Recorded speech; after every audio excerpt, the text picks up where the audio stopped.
السلام علیکم ورحمۃ اللہ وبرکاتہ۔ سنت اور بدعت کے عنوان سے کچھ باتیں آج کی اس نشست میں آپ کے گوش گزار کروں گا۔ بارگاہ رب العزت میں دعا ہے کہ وہ مجھے کلمہ حق کہنے کی توفیق مرحمت فرمائے۔ سنت ایسے طریقہ مسلوکہ کو کہتے ہیں جو حضور علیہ السلام نے چل کر کے ہمیں دکھلایا اور ہمارے لیے قابل عمل وہ راہیں زندگی کا حسن ہیں، اور انہی راہوں پہ چلنے سے ہمیں دنیا آخرت کی بہتریاں نصیب ہو سکتی ہیں۔ وہ عمل حضور نے خود کیا یا ارشاد کیا، یا حضور علیہ السلام کے سامنے کوئی کام ہوا اس پہ نفی نہ کی، یا حضور علیہ السلام کے بعد خلفائے راشدین نے اس کو جاری کیا، تو اصطلاح شریعت میں اس کو سنت کہا جاتا ہے۔ اللہ تعالیٰ جل شانہ نے اپنے محبوب کے انداز حیات کو اتنا حسین بنایا ہے کہ اٹھنے والا ایک ایک قدم حسن اور جمال کا مرقع ہے۔ جدھر سے وہ گزرتے گئے روشنیاں بکھیرتے گئے، اور جہاں چند لمحوں کے لیے ٹھہرے وہاں اجالے بھی ٹھہر گئے۔ نشور واحدی نے اس کو اپنا لہجہ دیا تو اخیر کر دی۔ وہ کہتا ہے چند لمحوں کے لیے ٹھہرے تھے تم جس پیڑ کے نیچے، چند لمحوں کے لیے ٹھہرے تھے تم جس پیڑ کے نیچے، سنا ہے آج تک اس پیڑ کا سایہ مہکتا ہے۔ اس پیڑ کے سائے سے آج بھی روشنی نکل رہی ہے، خوشبو آ رہی ہے۔ جہاں وہ چند لمحوں کے لیے بیٹھ گئے، جہاں سے گزرے وہاں روشنی پھیل گئی۔ ستارے اس راستے کے ذروں کی بلائیں لیتے ہیں جن ذروں پر حضور کے قدوم میمنت لزوم آئے۔ ہمارے لیے حضور کی زندگی کا ایک ایک لمحہ اور ایک ایک عمل ایسا روشن راستہ ہے جس پر چل کر ہم اپنی دنیا بھی اور آخرت بھی بہتر کر سکتے ہیں۔ آقا کریم علیہ السلام نے اپنی سنت پر چلنے کی ترغیب ارشاد فرمائی، اور ارشاد فرمایا میں تمہارے اندر دو بھاری چیزیں چھوڑ کے جا رہا ہوں، ایک اللہ کی کتاب، دوسرا اس کے نبی کی سنت۔ ان دونوں کو مضبوطی سے تھام لو، کبھی بھی گمراہ نہیں ہوگے۔ کتاب و سنت کے دامن کو تھامنے والا ہدایت کی راہوں کا مسافر ہوتا ہے۔ اور دوسرے ایک اور مقام پر ارشاد فرمایا علیکم بسنتی وسنت الخلفاء الراشدین المہدیین، تمہارے اوپر میری اور میرے خلفاء راشدین جو کہ ہدایت کا نشان ہیں ان کی سنت لازم ہے، اور فرمایا اس کو داڑوں کی مضبوطی سے پکڑ لو۔ اور ایک اور مقام پہ ارشاد فرمایا النکاح من سنتی من راغب عن سنتی فلیس منی، نکاح میری جملہ سنتوں میں سے ایک سنت ہے، اور جس نے میری کسی ایک سنت سے بھی اعراض کیا تو اس کا ہمارے سے کوئی تعلق نہیں ہے۔ فلیس منی، میرے سے اس کا رشتہ نہیں ہے۔ نکاح کو سنت قرار دیا اور ساتھ فرمایا کہ یہ میری سنتوں میں سے ایک سنت ہے، اور جس نے میری کسی سنت کو چھوڑا فمن راغب عن سنتی، اس کا یہ مطلب نہیں ہے کہ جس نے نکاح کو چھوڑا، نکاح بھی سنت ہے، نکاح بھی اس کے اندر مندرج ہے، لیکن جو الفاظ حدیث ہیں وہ یہ ہیں کہ من راغب عن سنتی، جس نے میری کسی سنت سے بھی اعراض کیا، منہ پھیرا، رخ پھیرا، تو فرمایا کہ اس کا میرے سے کوئی نہیں ہے۔ تو یہ کس قدر سخت وعید ہے حضور علیہ السلام کی طرف سے ان لوگوں کے لیے جو حضور کی سنت کا ترک کرتے ہیں۔ بلکہ آقا کریم علیہ السلام نے فرمایا کہ 6 اشخاص ایسے ہیں جن پر اللہ نے بھی لعنت بھیجی ہے، اللہ کے رسول نے بھی لعنت بھیجی ہے، اور ان کے اندر فرمایا وَالتَّارِكُ لِسُنَّتِي، ایک وہ ہے جو میری سنت کا تارک ہے۔ اور جو شخص حضور کی سنت پہ عمل کرتا ہے، ایک روایت حضور علیہ السلام نے ارشاد فرمایا من حافظ علی سنتی اکرمہ اللہ تعالی باربع خصال، جس نے میری سنت کی حفاظت کی، میری سنت پر عمل کیا، میری سنت کی راہوں پہ چلا، اللہ تعالیٰ جل شانہ اس کو 4 چیزیں عطا فرماتا ہے۔ پہلی چیز المحبت فی قلوب البررہ، جو نیک لوگ ہیں عامل سنت کی محبت نیک لوگوں کے دل میں اللہ ڈال دیتا ہے۔ یہ آپ کے شہر سیالکوٹ کی بات ہے کہ ملا عبد الحکیم میر سیالکوٹی علیہ رحمہ جب مطالعہ کے لیے بیٹھتے تھے تو وقت کا حاکم، اس نے ایک ملازم آپ کی لائبریری میں مقرر کیا ہوا تھا جو مٹی کے برتن کے اندر بادام روغن ڈال کر آپ کے پاؤں کے نیچے رکھتا تھا تاکہ آپ کے دماغ کو اس سے تراوت پہنچتی رہے۔ اور جب آپ مطالعہ کی میز پہ بیٹھتے تھے تو آپ کے پاؤں اس بادام روغن میں ڈوبے رہتے تھے۔ 8-10 دن کے بعد وہ بادام روغن بدلا جاتا اور اس کی جگہ نیا ڈالا جاتا، تو جو بدلا جاتا اس کو پھینکا نہ جاتا۔ بادشاہ کا حکم تھا کہ اس کو میرے دربار میں بھیجا جائے۔ بادشاہ جب اپنے بچوں کے ساتھ کھانا کھانے بیٹھتا تو چھوٹی چھوٹی رکابیوں کے اندر وہ بادام روغن بھی ہوتا اور اپنے بچوں کو کہتا اسے کھاؤ اسے کھاؤ، اس نے ایک عالم دین کے قدموں کو بوسے دیے ہوئے۔ تو کبھی یہ قدر تھی اہل علم کی، لیکن آج نہ تو وہ علماء رہے اور نہ ان کے وہ قدردان رہے۔ اقبال کہتا ہے آن کدا بشکست آن ساکی نمان، ذوق و شوق و آگہی باقی دمان۔ آج وہ پیالہ ہی ٹوٹ گیا اور وہ ساکی بھی نہ رہا، اور اگر کہیں کوئی ہو بھی تو وہ کہتا ہے رو رہی ہے آج ایک ٹوٹی ہوئی مینا اسے، کل تلک گردش میں جس ساکی کے پیمانے رہے، خیر تو ساکی سہی لیکن پلائے گا کسے، اب نہ میکش رہے باقی نہ میں خانے رہے۔ رو رہے ہیں آج وہ دشتے جنوں پرور جہاں، رقص میں لیلا رہی لیلا کے دیوانے رہے۔ لیکن اس گئے گزرے دور میں بھی جبکہ اہل حق کی قدر میں زبردستی کمی واقع ہوئی ہے، یہ بات آج بھی موجود ہے کہ جو عامل ہو، شریعت اسلامیہ کے ساتھ مخلص ہو، تو اس دور کے اندر بھی اسے عزت کی نظروں سے دیکھا جاتا ہے، اور یہ عمل بالسنہ کا نتیجہ ہے۔ اکرمہ اللہ تعالی باربع خصال المحبت فی قلوب البررہ، پہلی بات یہ ہے اس کے لیے نیک لوگوں کے دل میں محبت کے جذبات پیدا ہو جاتے ہیں۔ دوسری بات والہیبۃ فی قلوب الفجرہ، اور جو برے لوگ ہیں ان کے دلوں میں اس شخص کا رعب پیدا ہو جاتا ہے۔ اس نے کوئی اسلحہ تو نہیں اٹھایا ہوا، لیکن عمل بالسنہ کی برکت سے اس کو یہ دولت نصیب ہوتی ہے کہ برے لوگ اس سے خائف ہو جاتے ہیں، نیک لوگ اس سے محبت کرتے ہیں، برے لوگ اس سے خائف ہو جاتے ہیں۔ اور تیسرا والسعۃ فی الرزق، اللہ اسے رزق کے اندر برکتیں عطا فرما دیتے ہیں۔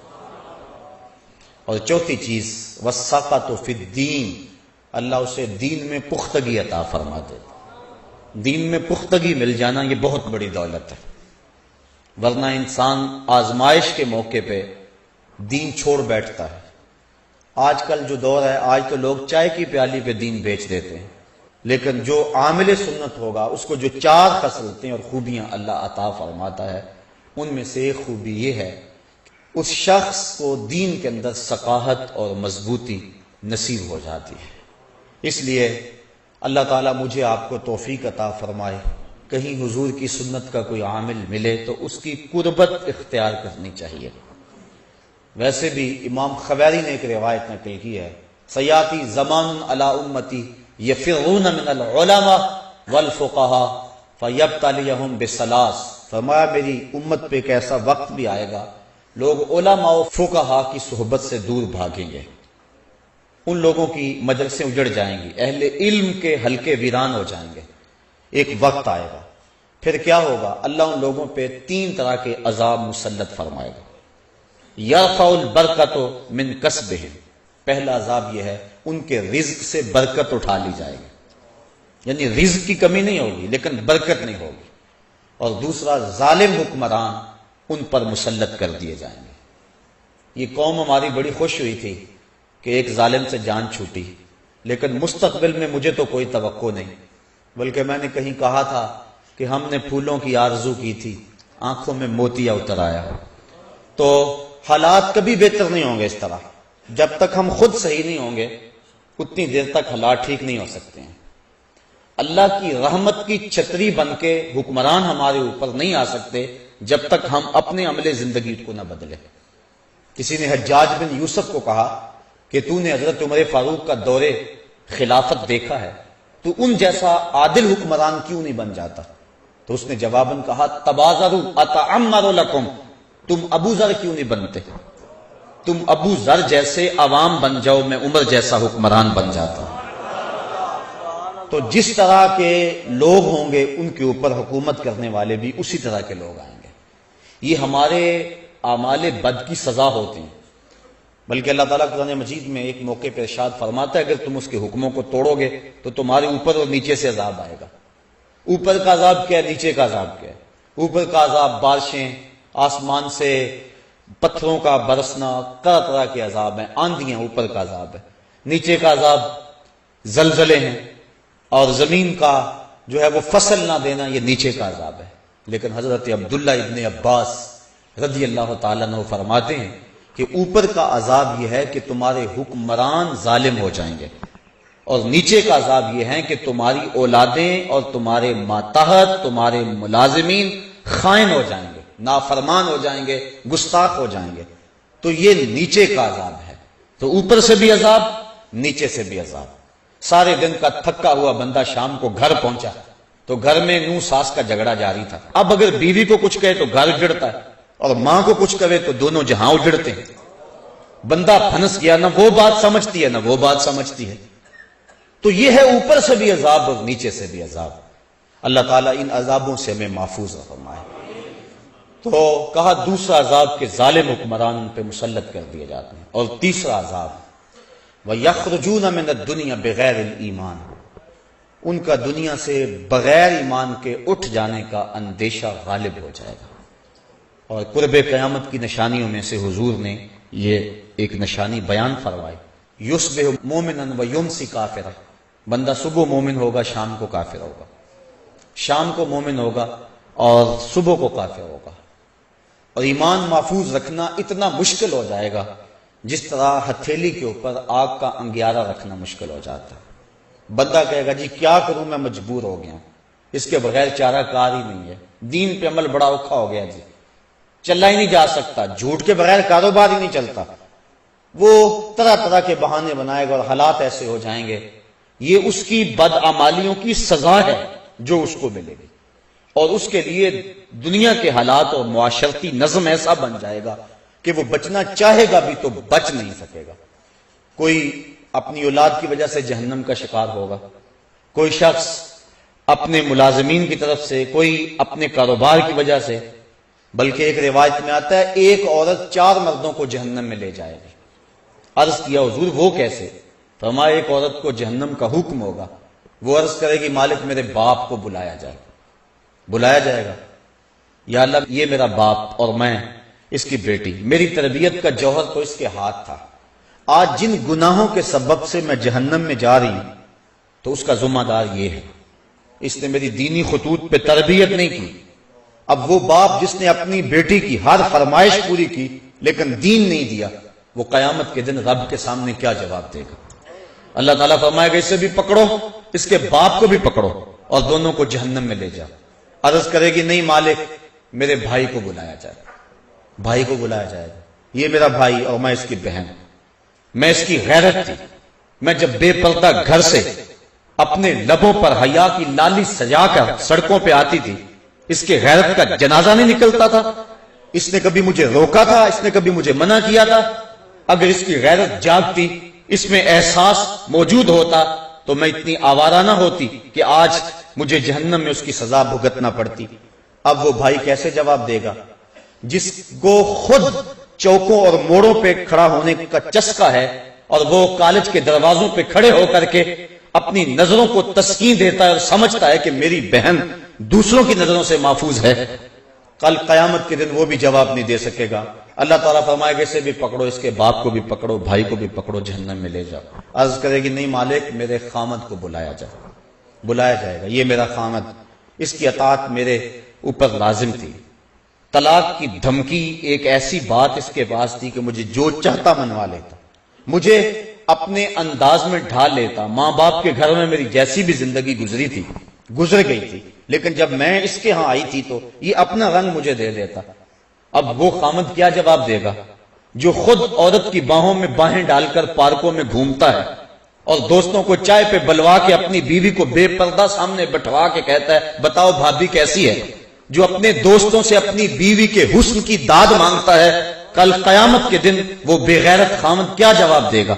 اللہ تعالیٰ فرمائے گا اسے بھی پکڑو، اس کے باپ کو بھی پکڑو، خامن اور بھائی کو بھی پکڑو اور جہنم میں لے جاؤ۔ عرض کرے گی نہیں مالک، میرے بیٹے کو بھی بلایا جائے، بیٹے کو بلایا جائے گا، یہ میرا بیٹا اور میں اس کی ماں، میرے سینے میں تو نے تڑپتی ہوئی ممتا رکھ دی تھی، اس کے چہرے کی اداسی میری زندگی میں اجاڑ ڈال دیتی، میری زندگی کا سارا حسن اس کے چہرے کی خوشی سے وابستہ تھا۔ اب یہ اگر مجھے کہتا کہ امی میں کھانا نہیں کھاؤں گا، تو نماز نہیں پڑھتی ہے، تو گھر سے بے پردہ نکلتی ہے، تو کیا میں اپنے اس بچے کی رضا کے لیے اپنے مزاج کو نہ بدلتی؟ اب وہ بھی کوئی جواب نہیں دے گا جس نے ہر خواہش پر مچلنا سیکھا تھا اور اپنی فرمائش کو ماں باپ سے پورا کروایا تھا، لیکن دین کے بارے میں کبھی اس نے اپنے ماں باپ کے کسی معاملے کے اندر کسی حکمت سے بھی کوئی بات نہیں کی تھی۔ اللہ تعالیٰ فرمائے گا اسے بھی پکڑو، اس کے بھائی باپ بیٹے اور خامن کو بھی پکڑو اور پانچوں کو گھسیٹ کے جہنم میں لے جاؤ۔ فرمایا اس طرح ایک عورت 4 مردوں کو جہنم میں لے جائے گی۔ تو صاحبو یہ زندگی ہماری گزر رہی ہے، ہم دیکھیں کہ ہم کسی کی شامت اعمال سے نہ پھنس جائیں، اپنے معاملات کو بھی حسن دیں اور نیکیوں کے نور سے اپنے من میں اجالے کی کوشش کریں، اور دوسرا اپنے ارد گرد کے جو لوگ جن کی ذمہ داری ہمارے اوپر ہے، کل قیامت کے دن ہم سے ان کے بارے میں پوچھا جائے گا، قُوا أَنفُسَكُمْ وَأَهْلِيكُمْ نَارًا، کہ اپنے آپ کو اور اہل خانہ کو جہنم کی آگ سے بچا لو۔ کل کوئی عذر مسموع نہیں ہوگا، نہ ادھر ادھر کی بات کر مجھے یہ بتا قافلہ کیوں لٹا، مجھے رہزنوں سے غرض نہیں، تیری رہبری کا سوال ہے۔ تو سربراہ تھا، خاندان کا تھا، خاندان کیوں لٹ گیا؟ اس کے مزاج میں لادینیت کیسے آ گئی، آوارگی کیسے آ گئی؟ تو ان کا سربراہ تھا، تو قیامت کے دن سربراہ سے سوال کیا جائے گا۔ اللہ تعالیٰ جل شانہ ہمیں ایسے اعمال کرنے کی توفیق دے کہ کل قیامت کے دن ہم سرخرو ہو جائیں۔ اب حضور علیہ السلام کی سنت یہ ایک ایسا نور ہے جس کو اپنانے سے بندہ اللہ کی رحمتوں کا حقدار بنتا ہے۔ اس کی ایک سادی سی مثال میں آپ کے سامنے رکھنا چاہوں گا۔ حج و زیارت کے لیے حرمین طیبین میں حاضری کا شرف نصیب ہوا ہوگا۔ بڑا خوبصورت منظر وہاں ہوتا ہے، صفا اور مروہ کا۔ ہر حاجی اور ہر معتمر وہاں دوڑتا ہے، دوڑ لگی ہوئی ہے، بچے بھی دوڑ رہے ہیں، بوڑھے بھی دوڑ رہے ہیں، جوان بھی دوڑ رہے ہیں، اور جس سے دوڑا نہیں جاتا اس نے اپنے آپ کو ریڑھی میں ڈلوایا ہوا ہے اور وہ بھی دوڑ رہا ہے۔ یا اللہ، یہ دوڑنا بھی کوئی عبادت ہے؟ اسلام تو ایک لمحہ بھی بے مقصد گزارنے سے میں روکتا ہے، یہ اسلام کا حسن ہے۔ حضرت ابو بکر بن داسا کہتے ہیں کہ حضرت امام ابو داؤد نے اللہ کے رسول علیہ السلام کی 5 لاکھ حدیثوں کو جمع کیا، اور ان 5 لاکھ حدیثوں میں 4000 حدیثوں کا انتخاب کیا۔ 5 لاکھ حدیثوں کا خلاصہ جو تیار کیا وہ 4000 حدیثیں تھیں، ان میں سے مناقب اور زہد کی احادیث نکال کر جن سے احکام ثابت کیے وہ صرف 800 حدیثیں تھیں، اور فرمایا میں ان 800 حدیثوں میں سے پھر 4 حدیثوں کا انتخاب کیا، کہا اگر ان 4 حدیثوں پہ عمل کر لو تو تمہاری دنیا اور تمہارے دین کے لیے یہ 4 حدیثیں ہی کافی ہیں۔ ان 4 حدیثوں میں سے ایک حدیث یہ ہے، من حسن اسلام المرء ترکہ ما لا یعنی ہے، آدمی کے اسلام کا حسن یہ ہے کہ وہ ہر بے مقصد کام کو چھوڑ دے۔ تو یہ اسلام کا مزاج ہے۔ قدم اٹھانے سے قبل مومن سوچتا ہے اس کا فائدہ کیا ہوگا۔ اب 3.5 میل کی دوڑ ہے اور وہاں حاجی اور معتمر دوڑ رہا ہے، دل میں خیال پیدا ہوتا ہے کہ یہ مقصد کیا ہے۔ حضرت ہاجرہ تو دوڑ رہی تھی، پانی کے لیے دوڑ رہی تھی، بیٹے کو پانی چاہیے تھا تو بیٹا تڑپ رہا تھا۔ حاجی کی تو بغل میں پانی کی بوتل ہوتی ہے، وہ پانی کے لیے تو نہیں دوڑ رہا ہوتا۔ امیر بھی دوڑ رہے ہیں، غریب بھی دوڑ رہے ہیں، بچے بھی دوڑ رہے ہیں، بوڑھے بھی دوڑ رہے ہیں، بعض ساری فیملیاں گئی ہوتی ہیں، چھوٹے چھوٹے بچے بھی دوڑ لگا رہے ہوتے ہیں۔ کیا وہ منظر ہوتا ہے، بادشاہ بھی دوڑ رہے ہیں، کج کلا بھی دوڑ رہے ہیں، غریب بھی دوڑ رہے ہیں، امیر بھی دوڑ رہے ہیں، اور ان راہوں پہ نبی بھی دوڑے ہیں، ولی بھی دوڑے ہیں، غوث اور کتب اور ابدال بھی دوڑے ہیں، خود امام الانبیاء بھی دوڑے ہیں۔ یا اللہ، یہ دوڑنا بھی کوئی عبادت ہے؟ یہ دوڑ ہی لگی ہے، سروں کا سمندر نظر آ رہا ہے، کوئی ادھر جا رہا ہے، کوئی ادھر آ رہا ہے، پانی کی بوتلیں بغل میں رکھی ہوئی ہیں، پانی بھی نہیں چاہیے، بیٹے بھی ساتھ ہیں، یہ کیوں دوڑ رہے ہیں؟ اللہ نے کہا کہ میری بندی نے راہوں پہ دوڑی تھی۔ یہ پروٹوکول ہے، یہ اعزاز ہے، یہ تکریم ہے۔ ذرا منظر تصور میں لائے نا، جب سیدہ ہاجرہ کو حضرت ابراہیم نے چھوڑا، اللہ کا حکم تھا، رات کو چھوڑا، صبح رخصت ہونے لگے، حضرت ہاجرہ آگے بڑھی، تمسکت بعضیالہ، دامن کو تھام لیا، کہا میرے شوہر نامدار اس وادی بے آب و گیا میں چھوڑ کے کہاں جا رہے ہیں ہمیں؟ ایسی وہ وادی جہاں انسان تو کیا حشرات الارض بھی نہیں پائے جاتے تھے، وہاں انسانی اور حیوانی زندگی کیا، وہاں نباتات بھی نہیں تھے۔ مورخ اسلام حفیظ جلندری اس وادی کا نقشہ کھینچتا ہے، وہ کہتا ہے وہ وادی جس میں وحشت بھی قدم رکھتی تھی ڈر ڈر کے، جہاں پھرتے تھے آوارہ تھپیڑے بادے سر سر کے، جہاں پہ گھاس اگتی ہے، جہاں نہ پھول کھلتے ہیں، مگر یہ سرزمین ہے آسماں بھی جھک کے ملتے ہیں۔ وہ بے آب و گیا وادی، اور تنہا عورت، گود میں بچہ، اور کوئی وہاں پانی کا انتظام بھی نہیں ہے۔ تو دامن پکڑا اپنے شوہر کا، کہا اس تنہائی میں چھوڑ کے کہاں جا رہے ہیں؟ حضرت ابراہیم نے کوئی جواب نہیں دیا، پھر قدم اٹھایا، پھر دامن پکڑ لیا، کہا کیوں چھوڑ کے جا رہے ہو؟ پھر کوئی جواب نہ دیا۔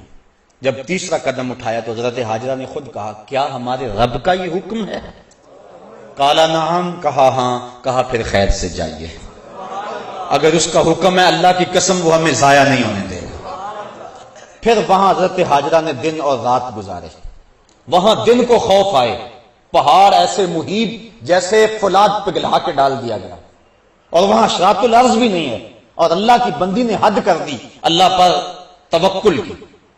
آسان کام نہیں تھا، یہاں تو بڑے بڑے پہلوانوں کے پتے پانی ہو جائیں، اور ایک عورت ذات اور محیط پہاڑ اور رات اور دن اور تنہائی اور غربت اور معصوم بچہ، پانی نہ ملا تو ضائع ہو جانے کا ڈر الگ۔ لیکن سیدہ ہاجرہ نے بھی اللہ پر توکل کی حد کر دی، کہا تو نے بھی حد کر دی، لیکن کل قیامت تک جن راہوں پہ تو دوڑی تھی میں بھی نبیوں اور ولیوں کو ان راہوں پہ دوڑاؤں گا۔ تو یہ عبادت قرار پایا، اس بندی کی ادا کو ادا کیا جا رہا ہے۔ کیوں یہاں کیوں سارے دوڑ رہے ہیں؟ اور اللہ کی رحمتیں ان دوڑنے والوں پہ اترتی ہیں جو اس راہ پہ دوڑتے ہیں، اللہ کا کرم ہو جاتا ہے ان کے اوپر، اس کے بعد سر منڈوا کے عمرہ مکمل۔ ان راہوں پہ دوڑ، جن راہوں پہ سیدہ ہاجرہ چلی تھی، ان راہوں پہ چلو تو عمرہ مکمل ہوتا ہے۔ تو یارو، جن راہوں پہ امام الانبیاء چلے تھے، اگر کوئی اس طریقہ مسلوکہ پہ چلتا ہے تو اللہ اس پہ اپنی کتنی کرم نوازیاں فرماتا ہوگا۔ اور ہم صحابہ کو دیکھتے ہیں، انہوں نے ساری زندگی اتباع سنت میں گزار دی۔ حضرت انس بن مالک رضی اللہ تعالیٰ عنہ کو کسی نے دیکھا کہ شوربے سے کدو شریف کے ٹکڑے نکال نکال کے کھا رہے ہیں۔ کسی نے پوچھا یہ کیا کر رہے ہو؟ کہا مجھے نہیں پتا، ایک دن میں نے حضور کو یوں کرتے دیکھا تھا۔ یعنی یہاں تک اتباع سنت ہے، انسان اپنے مزاج کو نہیں بدل سکتا۔ میرے آپ سے محبت کا رشتہ بڑا گہرا ہو سکتا ہے، لیکن آپ کا مزاج اپنا، میرا مزاج اپنا، گھر کے افراد خانہ کا مزاج مختلف ہوتا ہے۔ بعض اوقات بڑی اماں کو مسئلہ بن جاتا ہے کہ آج پکائیں کیا، ایک بچہ یہ کھاتا ہے، دوسرا یہ نہیں کھاتا ہے، یہ چیز فلاں نہیں کھائے گا، یہ چیز فلاں نہیں کھائے گا۔ تو گھر کے افراد محبت بھی بڑی گہری، لیکن آپس میں انسان کی جو طبیعت ہے اس میں ہم آہنگی نہیں ہوتی ہے۔ لیکن صحابہ پہ قربان جائیں، انہوں نے اپنے مزاج کو بھی حضور کے مزاج میں ڈھال دیا۔ کہا میں اس لیے کدو کھا رہا ہوں کہ یہ حضور کو پسند تھا۔ اللہ اکبر۔ اور حضرت امام مالک نے فتویٰ دیا، فرمایا جو کہتا نا مجھے کدو شریف پسند نہیں، اسے کوڑے مارے جائیں، اس لیے کہ اس کو تو میرے آقا نے پسند کیا ہوا ہے۔ اللہ اکبر۔ تو یہ ہے حضور کی سنت کے اتباع کا جذبہ۔ حالانکہ یہ کدو شریف کو اختیار کرنا یہ سنن زوائد میں سے ہے۔ اگر کوئی شخص اس کی طبیعت نہیں بھی راغب، یہ نہ کہے کہ میں نہیں پسند کرتا، یہ نہ کہے۔ امام مالک کہتے ہیں اس کو کوڑے مارے جائیں۔ لیکن اگر فرض کرو کوئی نہیں کھاتا، کئی قسم کے کھانے پڑے ہوئے اس کے سامنے، کدو شریف بھی موجود ہے، وہ نہیں کھاتا، نفی بھی نہیں کرتا، نہیں بھی کھاتا، شریعت اس پہ کوئی قدغن نہیں لگاتی۔ کیوں؟ اس لیے کہ یہ سنن خدا سے نہیں ہے، یہ سنن زوائد سے ہے۔ لیکن صحابہ نے سنن زوائد کا بھی انتظام رکھا، تو سنن خدا کا عالم کیا ہوگا؟ اور آج جس معاشرے میں ہم جی رہے ہیں، یہاں سنت کی تو پرواہ نہیں کی جاتی، سنت کیا فرضوں کی پرواہ نہیں کی جاتی۔ کیسا ماحول اور کیسے حالات آ گئے، اور ہمارے اوپر جو طرح طرح کی نحوستیں اور عذاب نازل ہو رہے ہیں، اس کی ایک اہم وجہ یہ ہے، اور لازمی یہ وجہ ہے، کہ ہم نے حضور کی سنت سے رخ پھیر لیا ہوا ہے۔ اور حضور علیہ السلام کی سنت سے منہ پھیرنا یقیناً اللہ کے محبوب کی ناراضگی کا باعث ہے۔ امام قرطبی نے ایک روایت نقل کی ہے، آ جا کے سہارا تو یہ ہے نا کہ حضور شفاعت کریں گے، لیکن حضور فرماتے ہیں جس نے میری سنت سے منہ موڑا، کل قیامت کے دن میں اس کی شفاعت نہیں کروں گا۔ یہی تو ایک سہارا ہے، اور اگر حضور نے بھی شفاعت نہ کی تو بتاؤ کہ ہمارا آسرا کیا رہ جائے گا۔ تو صاحبو، سنت پر عمل یہ ایک مومن کا شعار ہے اور مومن کا مزاج ہے۔ اور آقا کریم علیہ السلام نے اپنی سنتوں کے احیاء پر کتنا پیارا وعدہ دیا کہ جو فساد امت کے دور میں میری ایک سنت کو زندہ کرے گا، اللہ اسے 100 شہیدوں کا ثواب عطا فرمائے۔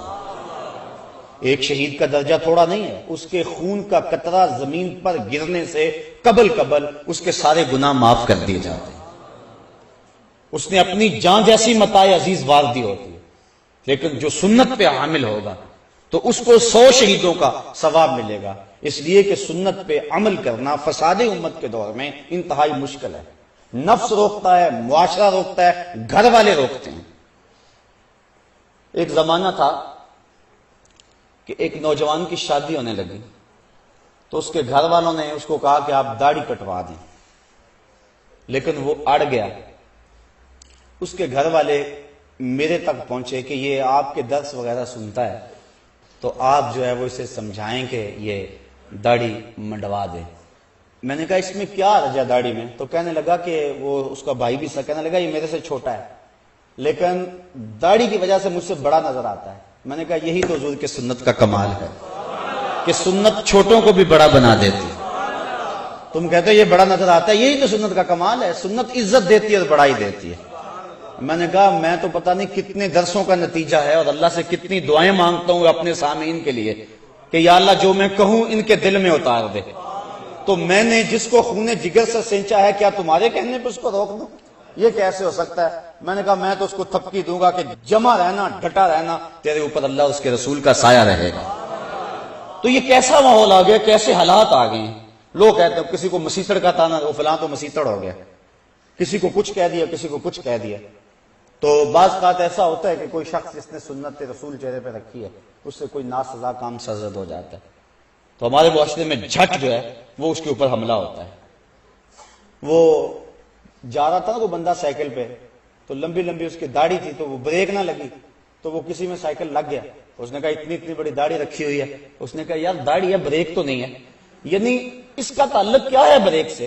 لیکن ہمارے معاشرے کے اندر سنت کو خفیف جانا جاتا ہے، اور جس کے نتیجے میں اللہ تعالیٰ کی طرف سے ہمارے اوپر یہ وبال ہے کہ ہم ہر وقت مشکلات اور دکھوں میں مبتلا ہیں۔ حضور نے فرمایا عرب جب تک امامے کا التزام رکھیں گے دنیا پہ غالب رہیں گے، اور جب امامہ چھوڑ دیں گے تو ان کا غلبہ دنیا سے ختم ہو جائے گا۔ اور آپ دیکھ رہے ہیں جب سے انہوں نے یہ لباس اتار کے وہ اپنا الگ سا قومی لباس بنا لیا تو ان کا روب زمانے سے ختم ہو گیا۔ تو سنت کے دم سے روب ہے، اور فرمایا الامائم تیجان العرب، امامے تو عربوں کے سر کا تاج ہے۔ اور جب بدر کے دن فرشتے نازل ہوئے تھے تو ان کے سروں کے اوپر امامے بندھے ہوئے تھے۔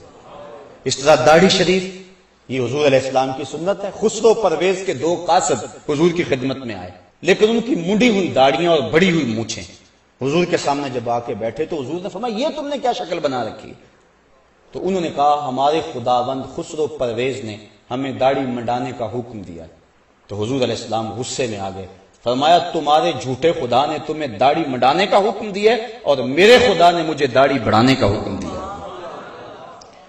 تو ترغیب دی، بلکہ یہاں تک ایک تو ہے کہ داڑھی نہ ہو، دوسرا ہے کہ سنت کی مقدار تک نہ ہو، لیکن حضور کا فرمان سنیے اور ذرا اس پہ غور کیجیے۔ ایک تو داڑھی رکھنا سنت ہے، دوسرا کم از کم مٹھی بھر، اور تیسری سنت یہ ہے کہ داڑھی کا استرسال، یعنی داڑھی کو لپیٹا نہ جائے، اس کے اندر مینڈیاں نہ بنائی جائیں جس طرح کہ کفار موتی پر ہوتے تھے، یا اس کو تو دے کر بالکل اس انداز سے اس کی سیٹنگ کی جائے کہ چھوٹی نظر آئے، اس کو کہتے ہیں اقد لحیہ۔ اور یہ بھی جو حضور نے ارشاد فرمایا من عقد لحیتہ انا محمدا بری منہ، فرمایا جس نے اپنی داڑھی کو عقد کیا، داڑھی کو گانٹھیں دی، اس کو تو دیے، فرمایا میری خبر پہنچا دو کہ اس سے محمد بیزار ہے۔ تو نہ صرف یہ کہ اس نے داڑھی رکھی ہوئی ہے اور ہے بھی وہ مقدار سنت کے مطابق، لیکن اس کو تو دیتا ہے، تو حضور نے بیزاری کا اظہار کیا۔ اور جو حضور کی سنت کو ہی قطع کرتا ہے اور زبان سے وہ دعویٰ کرے کہ میں عاشق رسول ہوں، تو یہ کس طرح اس کے دعوے کو قبول کیا جائے گا؟ مرزا قتیل دہلی کا بہت بڑا شاعر تھا، اور فارسی اس دور میں قومی زبان تھی، بعد میں ریختی آئی، پھر اردو۔ ایران کا کوئی شخص تھا جس نے مرزا قتیل کے اشعار پڑھے تو بڑا خوش ہوا، دل میں ارماں جاگا کہ میں اس کی زیارت کر کے آؤں کہ وہ بڑا صوفی مزاج کوئی بزرگ ہے، چونکہ شعروں کے اندر جو مضامین تھے وہ صوفیانہ تھے۔ وہ سفر کر کے جب پہنچا، گھر کے دروازے کو دستک دی، انہوں نے کہا کہ مرزا صاحب حمام پہ گئے، تو وہ پیچھے حمام پہ چلا گیا، تو وہ حجام کے سامنے بیٹھ کے اپنی داڑھی کٹوا رہا تھا، منڈوا رہا تھا۔ اس کے ذہن میں کوئی اور نقشہ تھا، کوئی اور تصور تھا۔ جب اس نے اس حال میں دیکھا تو کہنے لگا مرزا یہ کیا کر رہے ہو، داڑھی تراش رہے؟ تو وہ شاعر تھا، اس نے کہا کہ میں داڑھی تراش رہا ہوں، اپنا ہی منہ چھیل رہا ہوں، کسی کا دل تو نہیں تراش رہا۔ تو اس نے کہا کہ یہ تو سمجھتا ہے میں کسی کا دل نہیں تراش رہا، یہ تو حضور کا دل تراش رہا ہے، یہ تو حضور کو تکلیف پہنچا رہا ہے۔ بس بعض کا کوئی ایک جملہ بھی ایسا ہوتا ہے کہ وہ دل پہ اتر جاتا ہے، تو فوراً وہ چیخ مار کے بے ہوش ہو گیا اور گر پڑا۔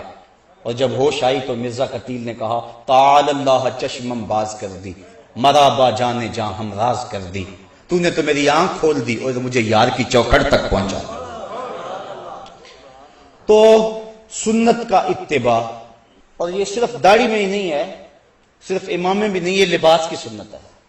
اس کے علاوہ حضور کا جو عمل زندگی ہے، ساری زندگی حضور علیہ السلام نے کسی کو تکلیف نہیں پہنچائی، دکھ نہیں دیا کسی کو، غریبوں، بیواؤں اور یتیموں کی مدد کرتے تھے، اور بوڑھی عورتوں کا سامان اٹھا کر کے حضور جہاں وہ کہتی وہاں اتار آیا کرتے تھے، وہاں رکھ آیا کرتے تھے۔ یہ سارے حضور کے طریقے ہیں، اور ان طریقوں کو اپنانے والا حضور کا محبوب ہوتا ہے۔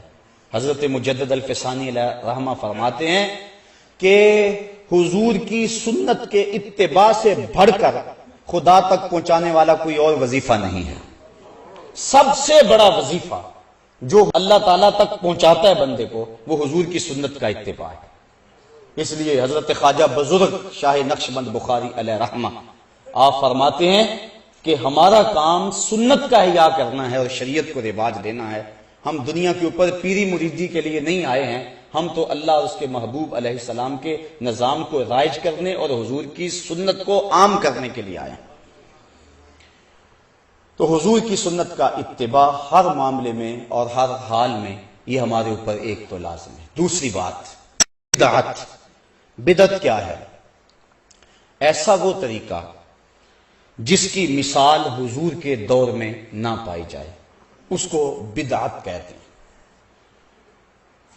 حضرت مجدد الفسانی علیہ رحمہ آپ فرماتے ہیں بدعت وہ ہے جس سے رفع سنت ہو، یعنی سنت کی جگہ پر رکھیں اور سنت اس سے اٹھ جائے تو وہ بدعت ہوگی۔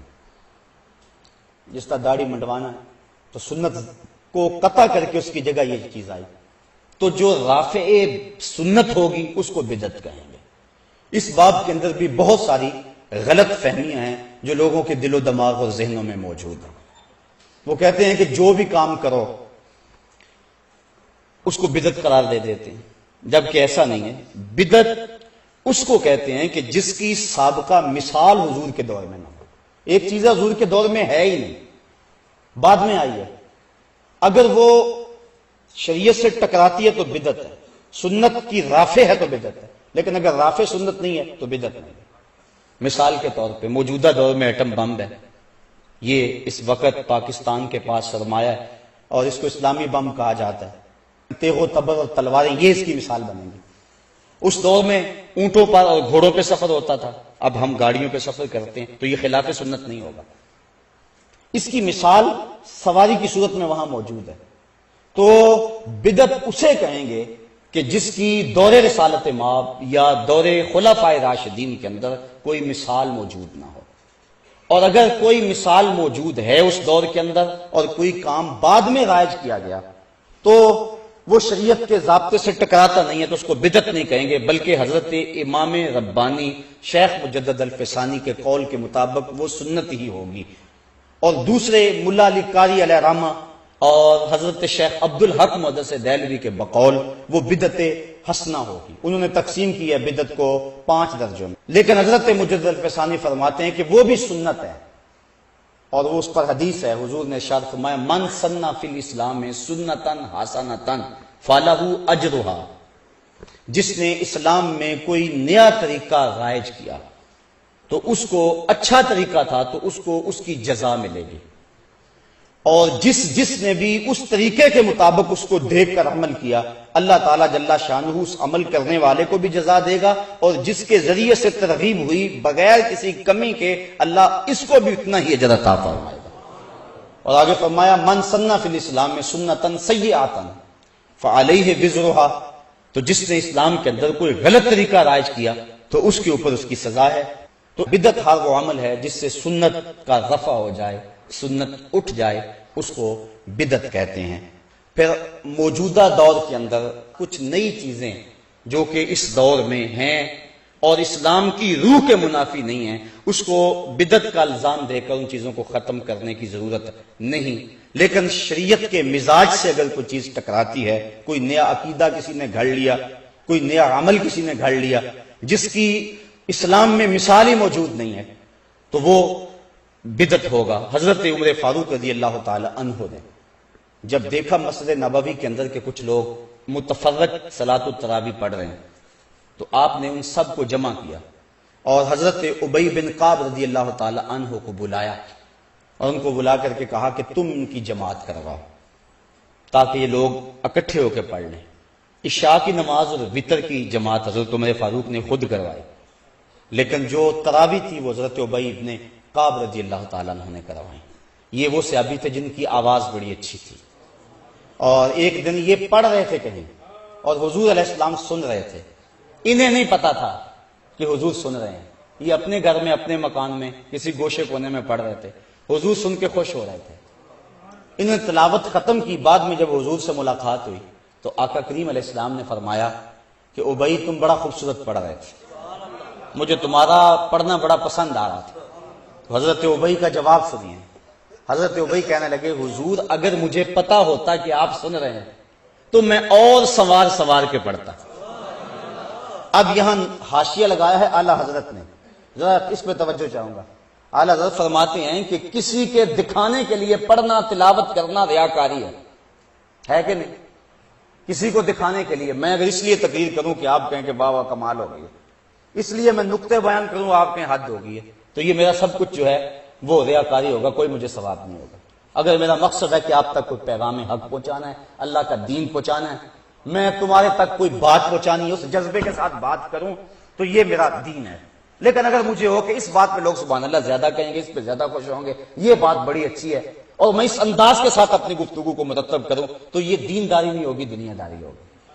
میرا مقصود یہ ہونا چاہیے، بلکہ حضرت شیخ شہاب الدین سہروردی علیہ رحمہ عوارف المعارف کے اندر لکھتے ہیں کہ جو بیان کرنے والا ہے اس کی زبان لوگوں سے محو گفتگو ہو، لیکن اس کا دل اپنے رب کے ہاں کشکول کی صورت میں پھیلا ہوا ہو، اور عرض کرے مالک لفظ میرے ہیں تاثیر تو بھر دے، اور اللہ سے لمحہ لمحہ توفیق مانگے۔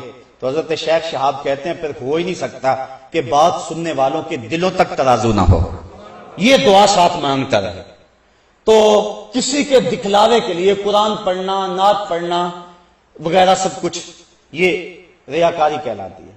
تو حضرت ابی بن کعب کہتے ہیں کہ مجھے پتا ہوتا کہ آپ سن رہے ہیں میں اور سنبھالتا۔ تو اعلیٰ حضرت فرماتے ہیں کہ پھر یہ ریاکاری ہونی چاہیے، فرمایا ریاکاری نہیں ہے، اس لیے کسی اور کے دکھلاوے کے لیے ریاکاری ہے، لیکن حضور کے دکھلاوے کے لیے کیا جائے تو وہ ریاکاری نہیں ہے، چونکہ حضور کی رضا حاصل کرنا اللہ کی رضا حاصل کرنا۔ اللہ اکبر۔ تو حضرت ابی بن کعب چونکہ بہت اچھا پڑھتے تھے، تو حضرت سیدنا عمر فاروق رضی اللہ تعالیٰ نے ان کو کہا کہ تم نماز پڑھاؤ۔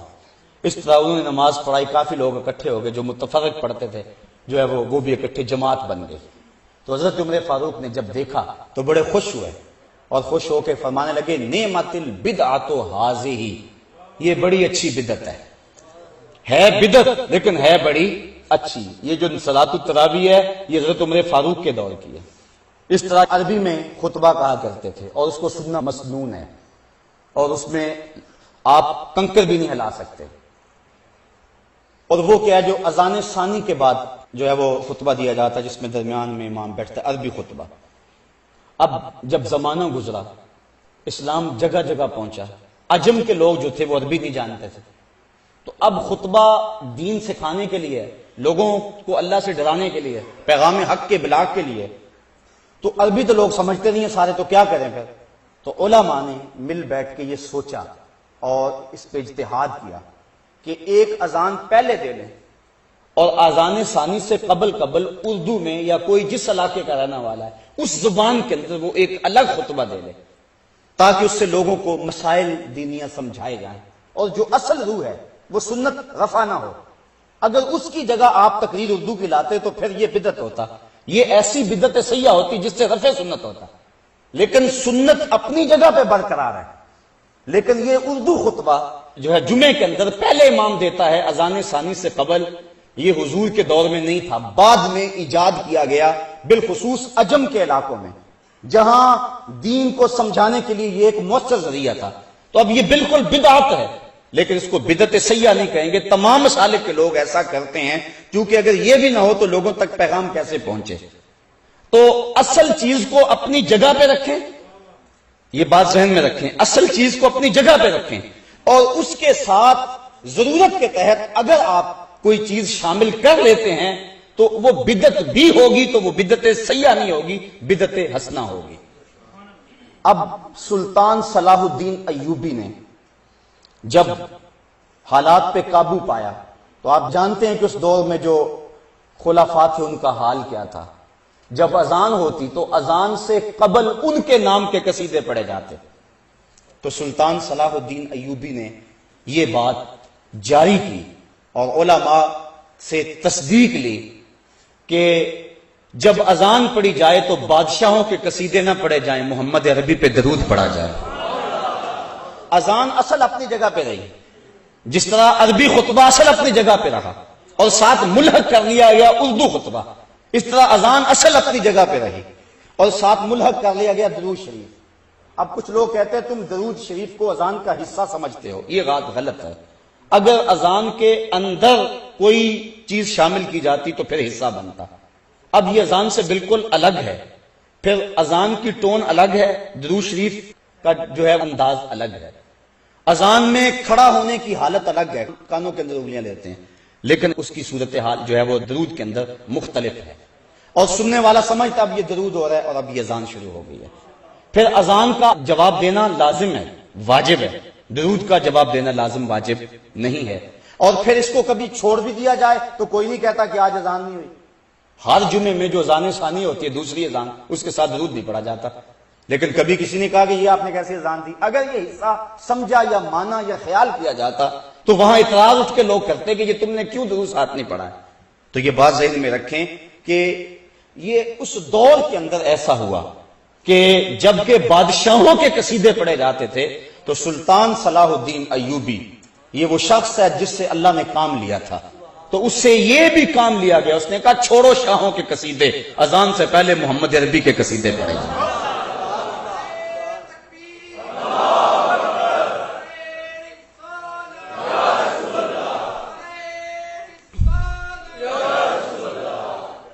اب یہاں سوال یہ ہے کہ ہم اس کو لازم قرار نہیں دیتے، لیکن اس کے باوجود آج کل تقریباً یہ اذان کے ساتھ لازمی ہی پڑھا جاتا ہے، حصہ نہیں لیکن پھر بھی پڑھا جاتا ہے۔ تو اس کی وجہ یہ ہے کہ اگر کسی شریعت کے کام سے کسی جگہ پہ روکا جائے تو وہاں وہ کام کرنا لازم ہو جاتا ہے۔ اعلیٰ حضرت نے باقاعدہ ایک فتویٰ لکھا ہے قربان البقر کے نام سے، ہندوستان کے اندر یہ اس دور کے لوگوں نے، کچھ حکومت کے زر خرید لوگوں نے یہ فتویٰ دیا کہ چونکہ ہندوستان کے اندر گائے ذبح کریں گے تو تکلیف ہوگی ہندو کو، اس لیے اور باقی جانور بھی تو ہیں وہ ذبح کر لیں، آپ بکری کی قربانی دے لیں، آپ بھینس کی، آپ کسی اور شے کی قربانی دے لیں، دمبے کو ذبح کر لیں، لازمی ہے کہ آپ نے گائے ذبح کرنی ہے اور کسی کو تکلیف کیوں پہنچانی ہے؟ تو اعلیٰ حضرت نے اس دور کے اندر قربان البقر کے نام سے ایک رسالہ لکھا جس کے اندر دلائل قاہرہ اور باہرہ سے اس بات کو ثابت کیا کہ اور کسی جگہ پہ کسی اور طرح کی قربانی کا ثواب زیادہ ہوگا، جس کا گوشت زیادہ ہے اس کا ثواب زیادہ، لیکن ہندوستان کے اندر زیادہ ثواب تب ہوگا اگر گائے کو ذبح کیا جائے، چونکہ اسلام کے اس شعار کو مٹانے کی کوشش کی جا رہی ہے، لہٰذا تم رد عمل کے طور پہ اس کو آگے بڑھا دو۔ حضرت امام زین العابدین القول البدیع کے اندر امام سخاوی نے لکھا، انہوں نے کہا جب لوگوں نے پوچھا کہ جب قرب قیامت میں بڑے فتنے ہو جائیں گے تو ہمیں کیسے پتا چلے گا کہ حق پر کون لوگ ہیں؟ تو آپ نے فرمایا کہ جو حضور کی سنت پر عمل کرنے والے ہوں گے اور جماعت کے ساتھ وابستہ ہوں گے۔ تو انہوں نے کہا اگر بہت سارے لوگ یہ دعویٰ کریں کہ ہم جو ہے وہ سنت اور جماعت سے وابستہ ہیں تو پھر ہمیں کیسے پہچانے کہ ان میں سے حق والا گروہ کون سا ہے؟ تو سنو انہوں نے کیا کہا من علامات اہل سنہ کثرت الصلاۃ علی رسول اللہ، کہ اہل سنت کی پھر اس دور میں علامت یہ ہوگی کہ وہ کثرت کے ساتھ حضور پہ درود و سلام پڑھیں، اذان سے پہلے بھی اور جمعے کے بعد بھی، اٹھتے بیٹھتے چلتے پھرتے۔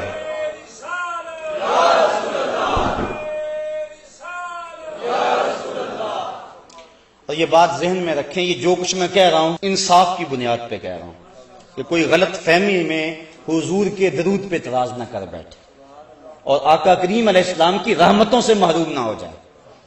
باقی جو بدعت ہے ہم ڈٹ کے بدعت کہتے ہیں۔ اعلیٰ حضرت سے کسی نے پوچھا کہ یہ جو طاقوں کے اندر چراغ جلاتے ہیں، یہ یہاں بزرگ آتا ہے، درخت کے ساتھ دوپٹہ باندھ دیتے ہیں کہ یہاں شہید کا ڈیرا ہے، یہاں فلاں پیر کی حاضری ہوتی ہے، مختلف جگہوں پہ ہمارے ہاں مروج ہے، یہ تو اس کے بارے میں آپ کی کیا رائے ہے؟ تو ڈٹ کے کہا واہیات ہے اور اس کا جو ہے وہ بند کرنا لازم ہے، کہا اس کا کوئی تعلق نہیں ہے، اس کی کوئی اصل نہیں ہے۔ تو جہاں بدعات تھی ہمارے علماء نے اس کا مواخذہ کیا، کہا کہ نہیں ہے، بالکل ایسا نہیں ہے، لیکن جو حضور کی محبت کو پیدا کرنے کے داعیے تھے وہاں انہوں نے ساری زندگی پر پہرا دیا اور دلائل دیے اور اٹھتے بیٹھتے چلتے پھرتے کہا نام لو مصطفیٰ کا، یہ نام شفا دیتا ہے، اس نام میں برکتیں رکھی ہوئی ہیں اور اللہ کی رحمتوں کا نزول ہے اس نام کے اندر اور کرم نوازی ہے اس نام کے اندر۔ تو صاحبو یہ مضمون اپنے دامن میں بڑی وسعت رکھتا ہے، تو وقت بہرحال مجھے اور آپ کو ملحوظ ہے، اللہ مجھے آپ کو اپنی رحمتوں اور کرم نوازیوں کا حصار دے اور عمل بالسنہ کی توفیق دے۔ یہ اس دور کا اہم اور ضروری اس امن اور سکون اور طمانینت کا ذریعہ ہے کہ حضور کی سنت کا نور مل جائے۔ آج لوگ کہتے ہیں جی ظاہر کا کیا ہے، باطن جو ہے وہ ٹھیک ہو جانا چاہیے۔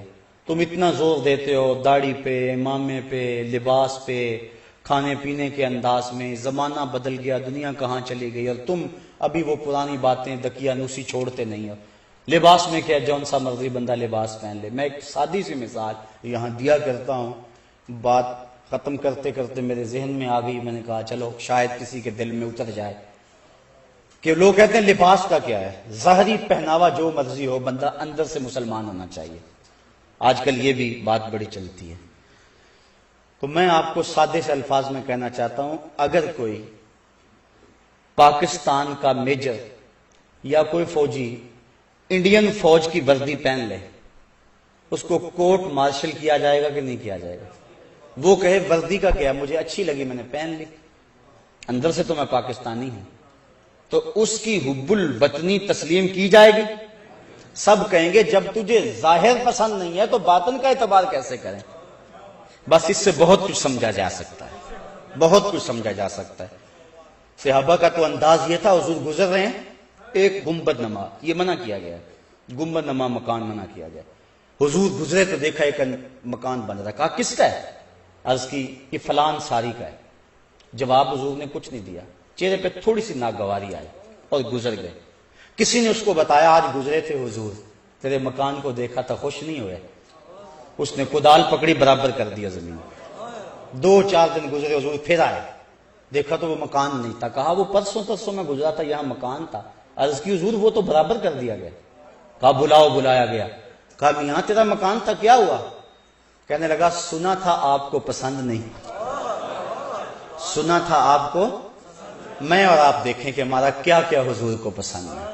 صبح سے لے کر شام تک، شام سے لے کر صبح تک، عقیقے ولیمے سے لے کر اپنی زندگی کی آخری ہچکی تک، اپنے کاروبار سے لے کر اپنے گھر کے انداز تک، اپنی زندگی کے ایک ایک لمحے کو دیکھیں، ہمارا کون کون سا عمل حضور کو پسند نہیں ہے، اور پھر اس پہ بار بار سوچیں۔ یہ 2 باتیں میری آخری جو آپ کے سامنے رکھی ہیں، یہ بڑے محبتوں، بڑے جذبوں کے ساتھ میں نے آپ کے سامنے رکھی ہے، اور میں نے ان باتوں کے دوران اللہ سے توفیق مانگی، اللہ کرے اتار دے آپ کے دلوں میں، اور آج کے بعد ہماری زندگی میں کوئی تبدیلی آ جائے، اور ہم سوچیں۔ میرے استاذ المکرم ایک جملہ کہا کرتے تھے، آج بھی جب میں ان کا جملہ دہرانے لگتا ہوں تو مجھے وہ چارپائی پہ بیٹھے ہوئے نظر آتے ہیں۔ اجاڑ رت کو گلابی بنائے رکھتی ہے میری آنکھ تیری دید سے وضو کر کے۔ آج پھر وہ منظر جاگ پڑتا ہے، جب وہ حدیث پڑھایا کرتے تھے آنکھوں سے آنسو ٹپکتے تھے، جب قرآن پڑھتے تھے لگتا تھا نزول قرآن کا سما بند گیا۔ تو آپ فرمایا کرتے تھے بیٹا یہ نہ ہو کہ لوگ تمہیں جو ہے وہ پوچھیں تم کون ہوتے ہو، اور تمہیں بتانا پڑے ہم مسلمان ہوتے ہیں، یہ دیکھو مذہب کے خانے میں اسلام لکھا ہوا ہے۔ آپ فرمایا کرتے تھے میاں نہ کسی کو پوچھنا پڑے، نہ تمہیں بتانا پڑے، تمہاری شکل و صورت، وضاقتہ اور کردار ایسا ہونا چاہیے، تم دور سے آ رہے ہو، لوگ پہچان کے کہیں وہ دیکھو آقا کا غلام آ رہا ہے، تمہیں بتانا نہ پڑے، لوگ خود کہیں آقا کا غلام آ رہا ہے۔ آقا کا نور آنکھوں پہ تو چہروں پہ اجالے ہوں گے، مصطفیٰ والوں کے انداز نرالے ہوں گے، دنیا میں بھی ان کے دم سے مقدر چمکا، محشر میں بھی ان کی رحمت کے حوالے ہوں گے۔ کتاب کا نام ہے بشر الکئیب بلقاء الحبیب، امام سیوطی کی مصنفہ۔ ایک شخص اپنی داڑھی کو مہندی لگاتا تھا، حضور کی مبارک داڑھی میں 18 سے لے کر 21-22 تک سفید بال تھے۔ صحابہ نے تو حضور کی داڑھی کے بال بھی گنے ہوئے، کیسی نظر رہتی تھی جمال رسول پہ، اور انہیں ناز تھا اس پہ کہ ہم نے حضور کو دیکھا۔ حضرت ابو طفیل یہ صحابہ میں سب سے آخر میں انتقال فرماتے ہیں، 110 ہجری کو ان کا انتقال ہوا۔ حج کا موقع تھا، لوگوں کا ہجوم تھا، اونچے ٹیلے پہ چڑھ گئے اور لوگوں کہنے لگے میرے قریب آ جاؤ، اس وقت دنیا پہ کوئی اور آنکھ نہیں ہے ان آنکھوں کے علاوہ جن آنکھوں نے حضور کو دیکھا، مجھ سے پوچھو حضور کے بارے میں تمہیں بتاؤں۔ انہیں فخر تھا، وہ ایک شاعر ہوا ہے ذوق، اس نے حد کر دی، وہ اپنے شاگردوں میں ایک دن کہنے لگا کہ آنے والی صدیاں تم پہ ناز کریں گی اے لوگو، آنے والی صدیاں تم پہ ناز کریں گی اے لوگو، تم نے ذوق کو دیکھا، تم نے ذوق سے باتیں کی ہیں، کہ زمانہ کہے گا انہوں نے ذوق سے باتیں کی ہیں، کہا تمہارے پہ زمانہ ناز کرے گا۔ تو جس نے ذوق کو دیکھا زمانہ ان پہ ناز کرتا ہے، اور جن کی آنکھوں نے محمد عربی کے چہرے کو دیکھا ہے ان کی شان کا عالم کیا ہوگا۔ بغداد میں ایک بندہ روٹیاں بیچتا تھا، تازی روٹی 1 روپے کی، باسی روٹی 2 روپے کی۔ کسی نے کہا یار عجیب آدمی ہے، باسی روٹی 8 آنے کی ہونی چاہیے، تو اس کو 2 روپے کی بیچ رہا ہے۔ اس نے کہا نہیں لینی تو نہ لو، میرا ریٹ یہی ہے۔ کہا وجہ تو بتا، اتنی مہنگی یہ کیوں ہوگی باسی، یہ تو سستی ہونی چاہیے۔ کہا یہ جو باسی روٹی ہے یہ تازہ روٹی کی نسبت 1 دن حضور کے زمانے سے قریب ہے، کہ جس کو زمانہ رسالت مآب سے قربت ہو جائے اس کا وزن بڑھ جاتا ہے، اور جس کی آنکھوں نے جمال جہاں آرا کو دیکھا اس کا عالم کیا ہوگا۔ اس لیے وہ فخر سے کہتے ہیں اور دنیا پر اب کوئی آنکھ نہیں ہے جس نے ان کو دیکھا ہو، میں نے دیکھا ہے ان کو، آؤ مجھ سے پوچھو۔ لوگ قریب آ گئے، کہا صف لنا رسول اللہ صلی اللہ علیہ وسلم، بتاؤ حضور کیسے تھے۔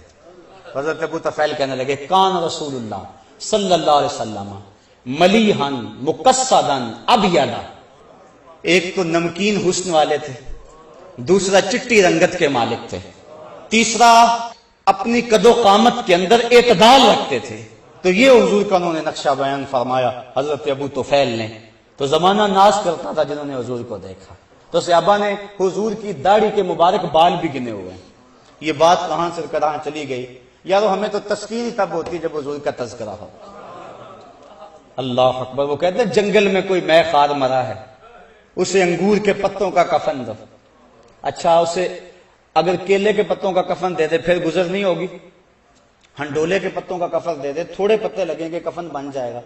یہ انگور کے پتے تو چھوٹے چھوٹے ہوتے ہیں، لیکن شاعر کہتا ہے اسے انگور کے پتوں کا کفن دو۔ کیوں؟ اس لیے کہ مرنے والا میخار ہے، اور شراب کشید ہوتی ہے انگور سے۔ میخار کو تو تسکین تب ہوگی کہ اس کا کفن انگور کے پتوں کا ہوگا، تو سنی کو تسکین تو تب ہوگی کسی کے لبوں پہ نام محمد آئے گا، حضور کا تذکر آئے گا، تسکین ہو جائے گی۔ یا رسول اللہ، کتاب کا نام ہے بشر الکئی بلقاء الحبیب۔ کہتے ہیں ایک شخص، حضور کی داڑھی میں 22 بال تک سفید تھے، 22 تک سفید بال تھے، خضاب کرتے حضور اس کو سرخ مہندی کا۔ ایک نے دیکھا اور اس نے حضور کی سنت کے مطابق اپنی داڑھی کو خضاب سرخ مہندی کا کر لیا، فوت ہو گیا۔ جب قبر میں پہنچا تو نکیرین آ گئے۔ ایک نے پوچھا من ربوں کا ما دینوں کا، تو دوسرے نے بازو پکڑ کے اس کی داڑھی کی طرف اشارہ کیا، کہا تجھے نظر نہیں آ رہا اس کے چہرے میں اسلام کا نور چمک رہا ہے؟ تو صورت ایسی بناؤ کہ فرشتے بھی پہچان لیں۔ اللہ مجھے آپ کو اپنی رحمتوں اور کرم نوازیوں کا حصار دے۔